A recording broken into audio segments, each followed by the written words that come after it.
Kuya Kim, nagsalita na.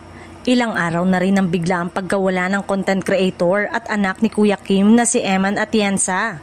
Sa Los Angeles, California, ito ang naging big news. Hindi lang sa bansa kundi maging sa Amerika kung saan ay malayang naibalita ang dahilan nito.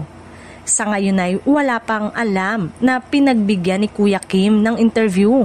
Pero sa kanyang social media account, from time to time ay nagpo-post siya at tila naglalabas ng kanyang saloobin. Alam ni Kuya Kim ang naging reaksyon at saloobin ng mga netizen tungkol kay Eman. At sa kabila ng lungkot at simpatya, may ilang post pa na para bang silang mag-asawa ang sinisisi. Wala namang direktang sinasagot si Kuya Kim pero madalas niyang i-post ang "Be kind". Sa recent Instagram post niya, muli siyang nakiusap to have a little kindness.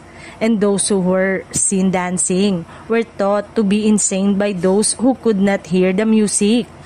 Just a little kindness. Sa isang banda, maging ang mga kaibigang artista ni Kuya Kim tulad ni Pokwang ay may pinatulan na rin na nag-post ng hindi maganda patungkol dito.